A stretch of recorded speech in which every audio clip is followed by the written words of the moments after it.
ಭಾರತಿ ಭಾರತಿ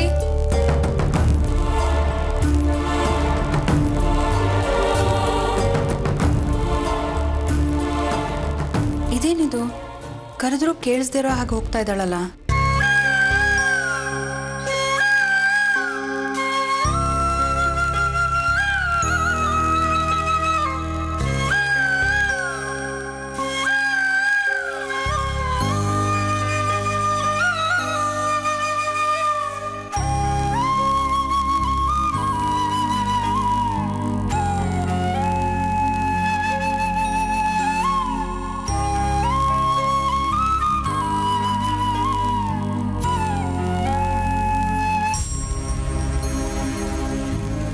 ಮನೋಜ ಹೀಗೆ ಮಾಡ್ತಿದ್ಯಾ?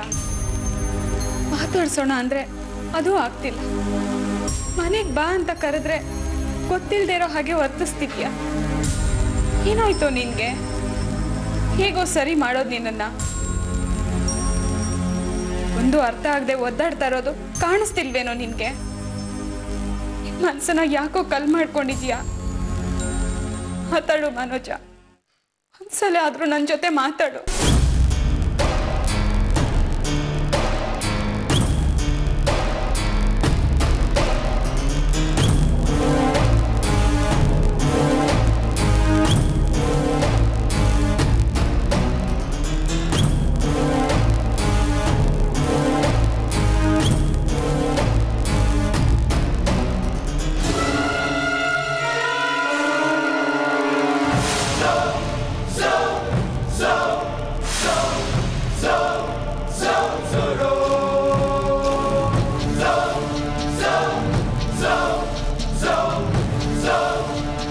ಏನ್ ಭಾರತಿ ನೋಡ್ತಿದ್ರೆ ಏನೋ ಡೀಪ್ ಆಗಿ ಯೋಚನೆ ಮಾಡ್ತಾ ಇರೋಗಿದೆ.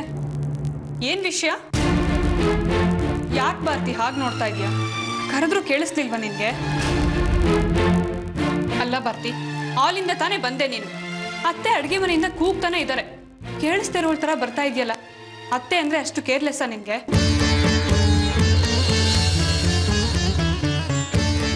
ಹೋಗ್ತಾನೆ ಇದೆಯಾ? ಅತ್ತೆ ಮಾತು ಅಂದ್ರೆ ಅಷ್ಟು ತಿರಸ್ಕಾರಣ ನಿನ್ಗೆ? ಅವರೆಷ್ಟು ಬೇಜಾರು ಮಾಡ್ಕೊಂಡ್ರು ಗೊತ್ತಾ? ಹೌದಾ? ಅಯ್ಯೋ, ನನಗೆ ಕೇಳಿಸ್ಲೇ ಇಲ್ಲ. ಏನು ಯೋಚನೆ ಮಾಡ್ತಾ ಹಾಗೆ ಬಂದ್ಬಿಟ್ಟೆ. ನಾನು ಈಗಲೇ ಹೋಗಿ ಸಾರಿ ಕೇಳ್ತೀನಿ. ಪರವಾಗಿಲ್ಲ, ಅತ್ತೆ ಹತ್ರ ನಾನೇ ಮಾತಾಡಿದ್ದೀನಿ. ಏನೋ ಟೆನ್ಷನಲ್ಲಿ ಯೋಚನೆ ಮಾಡ್ತಾ ಹೋಗ್ತಿರ್ತಾಳೆ. ನೀವು ಕೂಗಿರೋದು ಕೇಳಿಸಿರಲ್ಲ, ಅದೇನು ಅಂತ ಕೇಳ್ಕೊಂಡು ಬರ್ತೀನಿ ಅಂತ ನಾನೇ ಬಂದೆ. ನೋಡು, ಅತ್ತೆ ಈಗ ಸಮಾಧಾನವಾಗಿದ್ದಾರೆ. ನೀನು ಹೋಗಿ ಅಲ್ಲಿ ಮಾತಾಡಿ ಇನ್ನೇನೋ ಆಗೋದು ಬೇಡ ಅಲ್ವಾ? ತುಂಬ ಥ್ಯಾಂಕ್ಸ್. ಅದಕ್ಕೆ ಯಾಕೆ ಟೆನ್ಷನ್ ಮಾಡ್ಕೋತೀಯ? ನನಗೂ ಅರ್ಥ ಆಗುತ್ತೆ. ಮನಸ್ಸಲ್ಲಿ ಗೊಂದಲ ಇರುವಾಗ ಹೊರಗಡೆ ಪ್ರಪಂಚದ ಬಗ್ಗೆ ಅರಿವಿರಲ್ಲ. ತಲೆ ಎಲ್ಲ ಬ್ಲ್ಯಾಂಕ್ ಆಗಿಬಿಡುತ್ತೆ. ಒಂಥರ ಮೆಂಟ್ಲಾದಂಗೆ.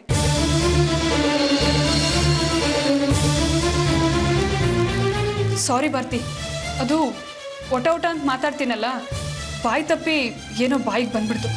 ದಯವಿಟ್ಟು ಕ್ಷಮಿಸು ಭಾರತಿ. ನೀನೇನು ಯೋಚನೆ ಮಾಡಬೇಡ.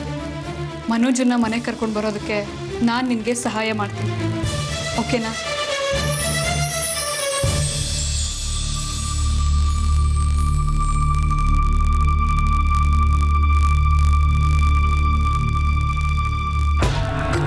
ಎಷ್ಟು ಬೇಗ ಕುರಿತರ ತಲೆ ಅಲ್ಲಾಡಿಸ್ತೀಯಲ್ಲೇ ಭಾರತಿ. ನನ್ನ ಪ್ಲಾನ್ ಏನು ಅಂತ ನಿನಗೆ ಯಾವಾಗ ಅರ್ಥ ಆಗುತ್ತೆ ಹೇಳು? ಬೆಕ್ಕು ಇಲ್ಲಿ ಆಟ ಗೊತ್ತಿಲ್ವೇನೆ? ಹೇಗೆ ನಿನ್ನನ್ನು ಗಿರ್ಗಿಟ್ಲೆ ಆಡಿಸ್ತೀನಿ ಅಂತ ನೋಡ್ತಾ ಇರು.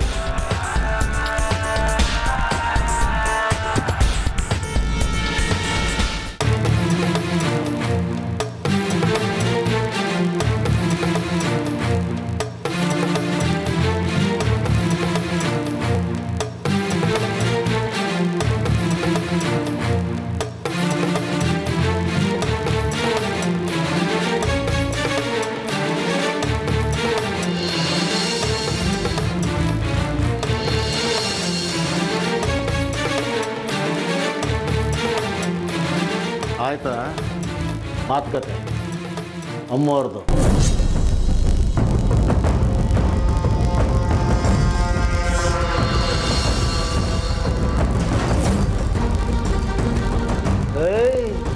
ಏನೇ ಈಶ್ವರ ಮೂರನೇ ಕಣ್ಣು ಬಿಟ್ಟಾಗ ಎದುರಿದ್ದವ್ನು ಬಸ್ಪಾಗಿ ಹೋಗ್ಬಿಟ್ಟಂತಲ್ಲ, ಹಂಗೆ ನಿನ್ ಕಣ್ಣು ಬಿಟ್ರೆ ನಾನು ಎದುರು ಹೋಗ್ಬಿಡ್ತೀನಿ ತಿಳ್ಕೊಂಡ್ಬಿಟ್ಟಿದ್ಯಾ? ಏ ಜಯಮಣಿ, ನಿನಗೆ ಯಾಕೆ ಮನೆ ಹಾಳ ರಾಜೇಶನ್ ಸಹವಾಸ? ಓಹೋ, ನಮ್ಮ ಯಜಮಾನ್ರಿಗೆ ನಮ್ಮ ಮನೆ ಎಲ್ಲ ಗುಡಿಸಿ ಸಾರಿಸಿ ಹಾಳಾದ ಮೇಲೆ ರಾಜೇಶ ಮನೆ ಹಾಳ ಅಂತ ಅರ್ಥ ಆಯ್ತೋ ಏನು? ನಾವೆಲ್ಲರೂ ಅವನ ಸಹವಾಸ ಬೇಡ ಬೇಡ ಅಂತ ಎಷ್ಟೇ ಹೇಳಿದ್ರು ಹಾಗಲ್ಲ ಕಣೆ ಜಯ, ಅವ್ನು ಒಳ್ಳೆಯೋನು ಅಂತ ಸಾಗ್ ಹಾಕ್ಬಿಟ್ರಿ. ಈಗೇನು ಪ್ಲೇಟೇ ಬದಲಾಯಿಸ್ತಾ ಇದ್ದೀರಿ? ಜಯಮಣಿ, ನೀನೇ ಯೋಚನೆ ಮಾಡ. ನಾವ್ ಯಾರ್ದಾದ್ರೂ ಸಹವಾಸ ಮಾಡುವಾಗ ಅವನ ಜಾತಕ ನಕ್ಷತ್ರ ಯೋಗ್ಯತೆ ಎಲ್ಲ ತಿಳ್ಕೊಂಡಿರ್ತೀವ. ಅದು ಸಹವಾಸ ಬೆಳೀತಾ ಬೆಳೀತಾ ಸಂಬಂಧ ಆಳ ಕಿಳಿಯುತ್ತೆ ನೋಡು, ಆವಾಗೆಲ್ಲ ಬಣ್ಣ ಬಯಲಾಗೋದು. ಹೌದು, ಸಹವಾಸದಿಂದ ಸನ್ಯಾಸಿನೇ ಕೆಟ್ಟ ಅಂತ ಹೇಳ್ತಾರೆ. ನೀವು ರಾಜೇಶನ್ ಸಹವಾಸ ಮಾಡಿ ಸಿಕ್ಕಾಪಟ್ಟೆ ಕೆಟ್ಟ ಹೋಗಿದ್ರಿ. ಈಗೇನು ನನಗೆ ಬುದ್ಧಿ ಹೇಳೋಷ್ಟು ಅನುಭವಿಶಾಲಿಗಳಾಗ್ಬಿಟ್ಟಿದ್ರಿ. ಅದಕ್ಕೆ ಹೇಳ್ತಾ ಇರೋದು, ಅವನನ್ನ ಯಾಕೆ ಮೀಟ್ ಮಾಡ್ದೆ? ಯಾಕೆ ಬೇಕಾಗಿತ್ತು ನಿಂಗವ? ನಾನು ರಾಜೇಶನ್ ಭೇಟಿ ಆಗಿರಬಹುದು, ಆದ್ರೆ ಯಾವುದೇ ವ್ಯವಹಾರನೂ ಶುರು ಮಾಡೋಕ್ಕಲ್ಲ ರೀ. ತಾವೇನು ಆಫೀಸ್ಗೆ ಹೋಗದೆ ಇವತ್ತು ಮನೇಲೇ ಇದ್ದೀರಿ? ತಮ್ಮ ತಾಲೂಕು ಆಫೀಸ್ ರಜವೋ? ನಾನು ಮನೆಗೆ ಬರ್ತಿದ್ದ ಹಾಗೆ ಎಲ್ಲಿ ಹೋಗಿದ್ಯೆ ಏನೇ ಅಂತ ನನಗೆ ಸಾವಿರಾರು ಪ್ರಶ್ನೆಗಳು ಕೇಳಬೇಕು ಅಂತ ಮನೇಲೇ ಕಾಯ್ತಾ ಇದ್ರೇನು? ಕೇಳಿ ನನ್ನನ್ನು ಅದು ಏನೇನು ಪ್ರಶ್ನೆ ಕೇಳಬೇಕು ಅಂತಿದ್ದೀರೋ ಎಲ್ಲ ಕೇಳಿ. ನೀವು ಮನೇಲಿದ್ದು ಕಾಯ್ತಾ ಇದ್ದಿದ್ದು ಸಾರ್ಥಕವಾಗಲಿ. ಏನೇ ಬಾಯಿ ಇದೆ ಅಂತ ಊರಾಗ್ಲ ಮಾಡ್ತಾ ಇದೆಯೇನೆ? ನನ್ನ ಟೈಮ್ ಖರಾಬ್ ಆಗಿತ್ತು, ಎಲ್ಲ ಕಳ್ಕೊಂಡ್ಬಿಟ್ಟೆ ಅನ್ನೋ ಕಾರಣಕ್ಕೆ ನನ್ನ ಮೇಲೆ ಸವಾರಿ ಮಾಡ್ತಾ ಇದೀಯ ಜಯ? ಲೇ ಮಾಡದೆ, ಟೈಮ್ ಒಂದೇ ತರ ಇರಲ್ಲ. ನಾಳೆ ನೋಡ್ತಾ ಇರು, ಕಳ್ಕೊಂಡದಕ್ಕಿಂತ 100 ಪಟ್ಟು ಹೆಚ್ಚಿಗೆ ಗಳಿಸ್ಕೋತೀನಿ. ಗೊತ್ತಲ್ಲ ನಮ್ದು ಮೊದಲ ತಾಲೂಕು ಆಫೀಸು. ಮೊದಲು ಇವತ್ತಿನ ನೋಡೋಣ, ನಾಳೆದು ಗೊತ್ತಿಲ್ಲ. ನಾನು ಹಳೆ ಜಯ ಅಲ್ಲ, ನೆನಪಿರ್ಲಿ ನಿಮಗೆ. ನಾಟಕ ಆಡ್ಬೇಡ್ರಿ ನನ್ನ ಮುಂದೆ. ಮನೆ ಹೆಣ್ಮಕ್ಳು ಘಾಟಿ ಆಗೋದು ಗಂಡಸರು ಕೈ ತಪ್ಪು ಹೋಗದೆ ಇರಲಿ ಅಂತ, ಸಂಸಾರ ಮನೆ ನೆಮ್ಮದಿಯಾಗಿರ್ಲಿ ಅಂತ. ನಿಮ್ಮ ವ್ಯವಹಾರಗಳು ಏನೇ ಇದ್ರು ಅದನ್ನ ಹೆಂಡತಿ ಹತ್ರ ಹೇಳ್ಕೊಳ್ಳೋದಕ್ಕೆ ಏನ್ ಕಷ್ಟ ನಿಮ್ಗೆ? ನಿಮಗೇನ್ರಿ, ಹೊರಗಡೆ ತಿರುಗಾಡ್ತಾ ಇರ್ತೀರಾ, ಮನೇಲಿದ್ದು ಟೆನ್ಷನ್ ಅನುಭವಿಸೋದು ನಾವುಗಳ ತಾನೆ. ನೋಡಿ, ನಾನು ನಿಮಗೆ ಅವತ್ತೇ ಹೇಳಿದ್ದೀನಿ, ಇವತ್ತು ಮತ್ತೆ ಹೇಳ್ತಾ ಇದ್ದೀನಿ, ನನಗೆ ನನ್ನ ಮನೆ ನನ್ನ ಮಕ್ಕಳು ಮುಖ್ಯ. ನೆಮ್ಮದಿಯಾಗಿರೋದಕ್ಕೆ ನಾನು ಏನ್ ಬೇಕಾದ್ರೂ ಮಾಡೋದಕ್ಕೆ ತಯಾರಾಗಿದ್ದೀನಿ, ನಿಮ್ಮ ವಿರುದ್ಧ ಹೋಗೋದಕ್ಕೂ. ಸಾಕಾಗಿ ಹೋಗಿದ್ದೀರಿ ನನಗೆ ಈ ಬದುಕು. ಇಲ್ಲಿ ಬಾಯಿ ಮುಚ್ಕೊಂಡು ಕೂತ್ಕೊಳಕ್ ನನ್ ಕೈಲಿ ಆಗಲ್ಲ. ಅಲ್ಲ ಜಯಮಣಿ, ಏನಾಗಿದೆ ನಿಂಗೆ ಇತ್ತೀಚೆಗೆ? ಒಳ್ಳೆ ಮಾತಲ್ಲ ಬೆವರಿಳಿಸ್ಬಿಡ್ತಿಯಲ್ಲ. ಇಷ್ಟು ವರ್ಷ ನೀವು ನಮಗೆಲ್ಲ ಬೆವರಿಳಿಸಿದ್ದು, ಇನ್ಮೇಲೆ ಮಾತಲ್ಲ, ಬರೀ ಒಂದು ಕಣ್ಣು ನೋಡ್ದಿಂದ ನೀವು ಬೆವ್ತು ಹೋಗ್ಬೇಕು. ಎಲ್ಲರ ಮನೇನು ಸರಿಯಾಗಿ ನಡಿಬೇಕು ಅಂದ್ರೆ ನನ್ನ ಹಾಗೆ ಎಲ್ಲ ಹೆಣ್ಮಕ್ಳು ಹುಷಾರಾಗಿರ್ಬೇಕು ಅನ್ನೋದನ್ನ ತೋರಿಸ್ತೀನಿ. ನೋಡ್ತಾ ಇರಿ.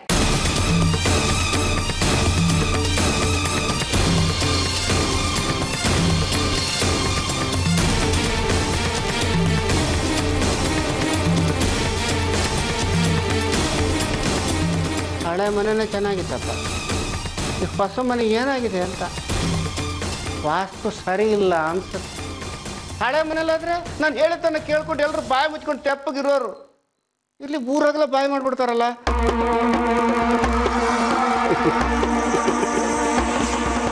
ನಡಿಲಿ ಎಷ್ಟು ದಿವಸ ನಡೆಯುತ್ತೆ ಹೆಂಗಸರು ದಾಟ್ಬಾರು, ಕೊನೆಗೆ ಗಂಡಸರ ಕೈಗೆ ಬರಬೇಕು ತಾನೇ. ಕೇಳಿಸ್ತಾ ಇದೆ? ಏನಿಲ್ಲ ಜಯ, ಏನಿಲ್ಲ.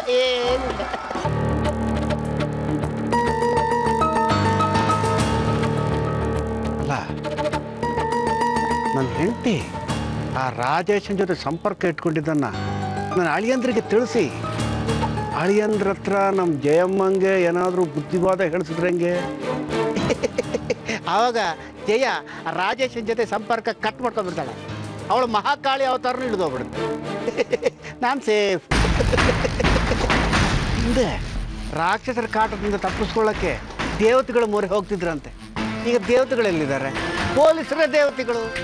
ನನ್ನ ಅಳಿಮಯ್ಯನೇ ಪೊಲೀಸ್ ಆಫೀಸರು. ಅವನ ಹತ್ರ ಒಂದು ಮಾತು ಹೇಳಿ ಅವನು ನಮ್ಮ ಜಯಮಣಿಗೆ ಬುದ್ಧಿ ಹೇಳಿ ಜಯಮಣಿ ರಾಜೇಶನ್ ಜೊತೆ ಸಂಪರ್ಕ ಕಟ್ ಮಾಡ್ಕೊಂಡ್ಬಿಟ್ರೆ ನಾನು ಸೇಫ್ ಆಗ್ಬಿಡ್ತೀನಿ. ಅದೇ ಕರೆಕ್ಟ್. ಅಳಿಮಯ್ಯ ಪೊಲೀಸ್ ಆಫೀಸರು, ಇತ್ತೀಚೆಗೆ ಸಿಕ್ಕಾಪಟ್ಟೆ ಕಮಾಯಿ ಇದೆ. ನಾನು ಫೋನ್ ಮಾಡಿ ಕರೆನ್ಸಿ ಯಾಕೆ ವೇಸ್ಟ್ ಮಾಡ್ಕೋಬೇಕು, ಒಂದು ಮಿಸ್ ಕಾಲ್ ಕೊಟ್ಬಿಟ್ರೆ ಅವ್ರೇ ಫೋನ್ ಮಾಡ್ತಾರಲ್ಲ.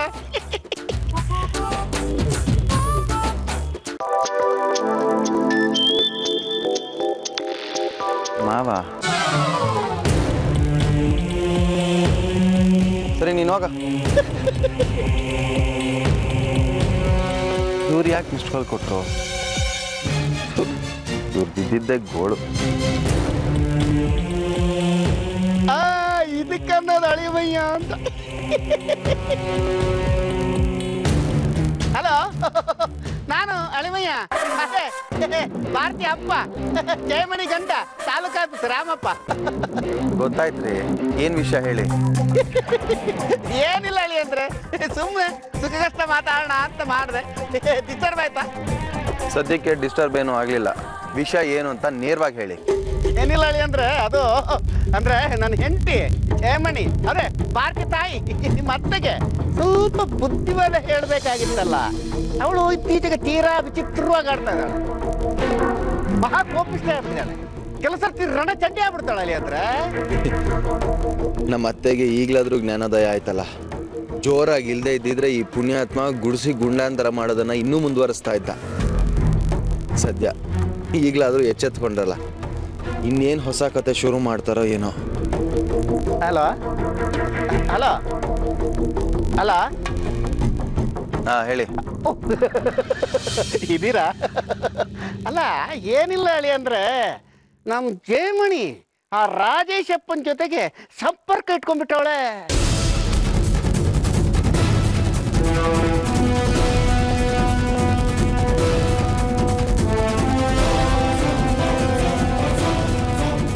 ಅಳಿ ಅಂದ್ರೆ ರಾಜೇಶ ನಮ್ ಜಯಮಣಿಗೇನೋ ಮಾಹಿತಿ ಕೊಡ್ತಾನ, ನಮ್ಮ ಭಾರತೀಯ ಸಂಸಾರ ಸರಿಯಾಗೋದಕ್ಕೆ ಹೆಲ್ಪ್ ಮಾಡ್ತಾನ.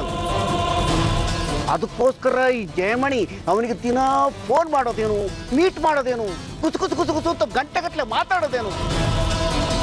ಅಷ್ಟೆಲ್ಲ ಆದ್ಮೇಲೆ ಮನೆಗೆ ಬಂದು ನನ್ನ ಮೇಲೆ ಕಾರೋದೇನು. ಎಪ್ಪೋ ದೇವ್ರೆ, ಹೆದರಿಕೆಯಿಂದ ಬದುಕಂಗಾಗ್ಬಿಡ್ದೆ ಅಂದ್ರೆ ಮಂತ್ರ ಹೇಳ್ಕೊಂಡು ಮನೆ ಬರೋಂಗಾಗ್ಬಿಟ್ಟಿದೆ. ಅಳಿ ಅಂದ್ರೆ ನಾನು ಆ ರಾಜೇಶನ್ ಸಾವಾಸ ಮಾಡಿ ಕೆಟ್ಟು ಕೆರಗುಟ್ಟು ಹೋಗ್ಬಿಟ್ಟಿದ್ದೀನಿ. ಇನ್ನು ಇವಳು ಬೇರೆ ಸಂಪರ್ಕ ಇಟ್ಕೊಂಡ್ಬಿಟ್ರೆ ಎಲ್ಲಿ ಅವ್ನು ಏನು ಮಾಡ್ಬಿಡ್ತಾನೋ ಅಂತ ಹೆದರಿಕೆ.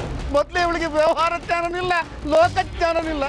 ಏನಾದ್ರೂ ಎಡವಟ್ಟು ಮಾಡ್ಕೊಂಡ್ಬಿಟ್ರೆ ಆ ರಾಜೇಶ ಅಂತಿಂತವನಲ್ಲ ಅಳಿ ಅಂದ್ರೆ ನಿಮಗೆ ಗೊತ್ತಲ್ಲ. ಅಳಿ ಅಂದ್ರೆ ಆ ರಾಜೇಶಪ್ಪ ಗೊತ್ತಲ್ಲ ನಿಮಗೆ, ಮಾತಲ್ಲೇ ಅರಮನೆ ಕಟ್ಬಿಡ್ತಾನೆ.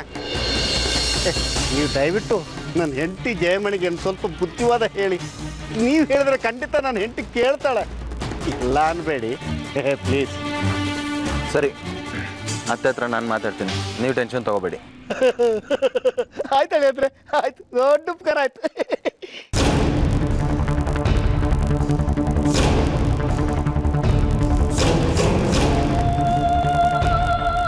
ಅಯ್ಯ, ಅಂತೂ ಇಂತೂ ಅಳಿಯಂದ್ರ ಕಿವಿಗೆ ಈ ವಿಷಯ ಹಾಕಿದ್ದಾಯ್ತು. ಇನ್ನಾದ್ರೂ ಜಯಮಣಿ ಬಾಯಿ ಸ್ವಲ್ಪ ಕಡಿಮೆ ಆದ್ರೆ ನಾನು ನಿರಾಳ. ಪ್ರಪಂಚದಲ್ಲಿ ಹೆಂಡಂದ್ರ ಬಾಯಿ ಮುಚ್ಚೋದಕ್ಕೆ ಆ ಗಂಡಂದ್ರ ಏನೇನ್ ಸಾಹಸ ಮಾಡ್ಬೇಕಪ್ಪ, ಹರ ಸಾಹಸವೇ ಮಾಡ್ಬೇಕು.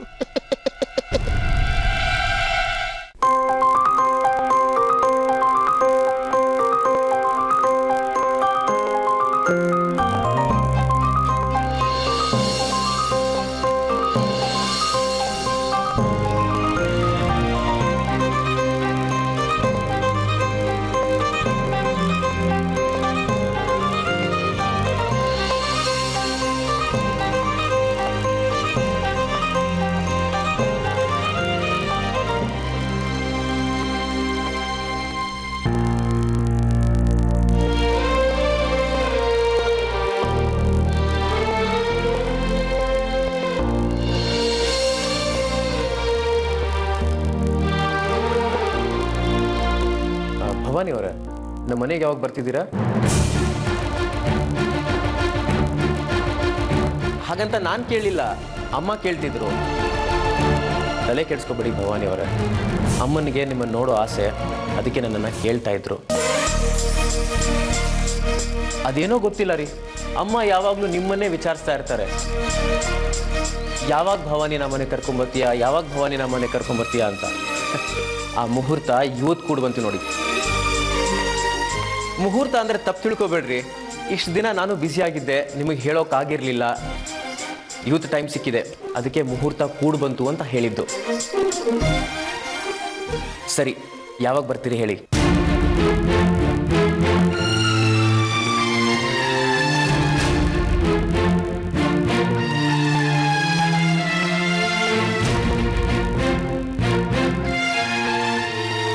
ಹೌದು, ನಾನು ಯಾಕೆ ಬರಬೇಕು? ಯಾಕಂದ್ರೆ ಬರಬೇಕು ಅಷ್ಟೇ ರೀ.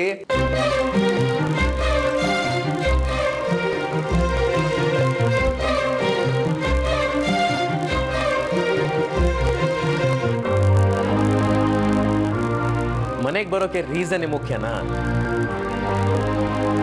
ಅಮ್ಮನ ಸ್ವಭಾವನೇ ಹೀಗೆ. ಅಮ್ಮ ಯೂಶ್ವಲಿ ಜನಗಳನ್ನ ಹಚ್ಕೊಳ್ಳಲ್ಲ, ಹಚ್ಕೊಂಡ್ರೆ ಅವ್ರ ಮೇಲೆ ತುಂಬಾನೇ ಪ್ರೀತಿ ತೋರಿಸ್ತಾರೆ. ಸ್ವಂತ ಮಕ್ಕಳ ತರ ಟ್ರೀಟ್ ಮಾಡ್ತಾರೆ. ಕೆಲವೊಂದ್ಸತಿ ಮಕ್ಕಳಾದವ್ರು ನಾವು, ನಮಗೆ ಹೊಟ್ಟೆ ಕಿಚ್ಚಾಗತ್ತೆ. ಎಸ್, ಇದೆ ಈ ಸ್ಮೈಲ್ಗೋಸ್ಕರನೇ ನಾನು ಆವಾಗ್ಲಿಂದ ವೇಟ್ ಮಾಡ್ತಾ ಇದ್ದೆ. ನೋಡಿ, ಎಲ್ಲರೂ ಲೈಫಲ್ಲಿ ಟೆನ್ಷನು, ಬೇಜಾರು ಅನ್ನೋದು ಇದ್ದೇ ಇರುತ್ತೆ. ನೀವು ಈ ಟೆನ್ಷನ್ ಮತ್ತೆ ಬೇಜಾರನ್ನ ಈ ರಸ್ತೆ ಆ ಕಡೆ ಬದಿ ಇಟ್ಬಿಟ್ಟು ಬಂದ್ಬಿಡ್ಬೇಕು. ಅಂದಾಗ್ಲೇನೆ ನಾವು ನಮ್ಮ ಲೈಫಲ್ಲಿ ಎಂದಿಗ್ಲೂ ಖುಷಿಯಾಗಿರ್ಬೋದು ಅಲ್ವಾ? ಈ ವಿಚಾರನ ಸೈಡಿಗೆ ಇಡೋಣ. ಮೇನ್ ಟ್ರ್ಯಾಕಿಗೆ ಬರ್ತೀನಿ. ಅಂದಹಾಗೆ ನೀವು ನಮ್ಮ ಮನೆಗೆ ಯಾವಾಗ ಬರ್ತಿದ್ದೀರಾ?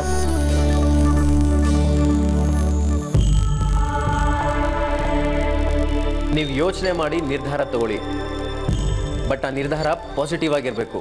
ಓಕೆನಾ?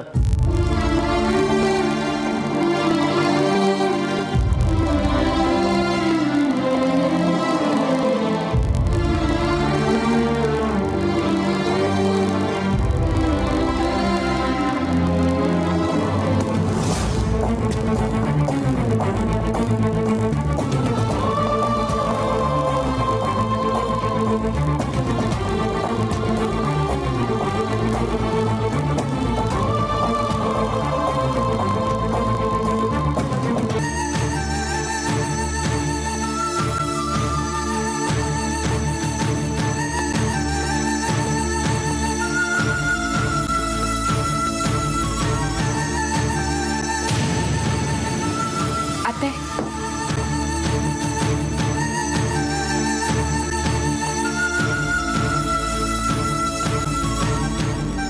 ಅತ್ತೆ, ನಾನು ಹೆಲ್ಪ್ ಮಾಡ್ಲಾ? ಅತ್ತೆ, ಒಂದು ನಿಮಿಷ. ಏನಮ್ಮ ನನ್ನ ಹತ್ರ ಕೆಲಸ ನಿನಗೆ? ಆಗ್ಲೂ ನಿನಗೆ 2 ಸಲ ಕರೆದೆ, ಕೇಳಿಸ್ದೇ ಇರೋ ಥರ ಹೋಗ್ತಾ ಇದ್ದೆ. ಈಗ ನೀನು ಮಾತಾಡಿದ ತಕ್ಷಣ ನಾನು ಕೇಳಿಸ್ಕೋಬೇಕಾ? ಏನಮ್ಮ ಭಾರತಿ ಅಂಥ ಯೋಚನೆ ನಿನಗೆ? ಮನಸ್ಸನ್ನ ಯಾವಾಗಲೂ ಸ್ಥಿಮಿತದಲ್ಲಿ ಇಟ್ಕೋಬೇಕು. ಅದು ಸ್ಥಿಮಿತದಲ್ಲಿ ಇಲ್ಲ ಅಂದರೆ ಆಬ್ಸೆಂಟ್ ಮೈಂಡೆಡ್ ಅಂತಾರೆ. ಅದು ತುಂಬ ಅಪಾಯ.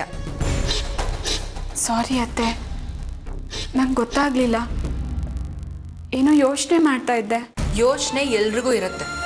ಕಾರ್ ಓಡಿಸುವಾಗ, ಬಸ್ ಓಡಿಸುವಾಗ ಡ್ರೈವರ್ ಏನೋ ಯೋಚನೆ ಮಾಡ್ತಿದ್ರೆ ಅದರೊಳಗಡೆ ಕೂತಿರೋರ ಗತಿ ಏನು? ಹಾಗೆ ನಮ್ಮ ಲೈಫು ಅಷ್ಟೇ. ಮನಸ್ಸನ್ನ ನಮ್ಮ ಹತೋಟಿಲಿ ಇಟ್ಕೋಬೇಕು. ಇಲ್ಲ ಅಂದರೆ ಆ ದೇವರು ಕಾಪಾಡೋಕ್ಕಾಗಲ್ಲ.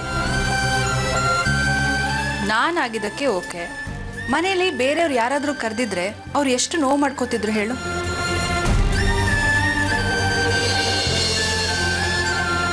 ಅದೇನು ಯೋಚನೆ ಮಾಡ್ತಿದ್ಯಾ ಅಂತ ನನ್ನ ಹತ್ರ ಹೇಳ್ಕೊ. ಮನಸ್ಸು ಹಗುರ ಆಗುತ್ತೆ. ಅತ್ತೆ, ಇವತ್ತು ದೇವಸ್ಥಾನದಲ್ಲಿ ಮನೋಜನ್ ನೋಡಿದೆ.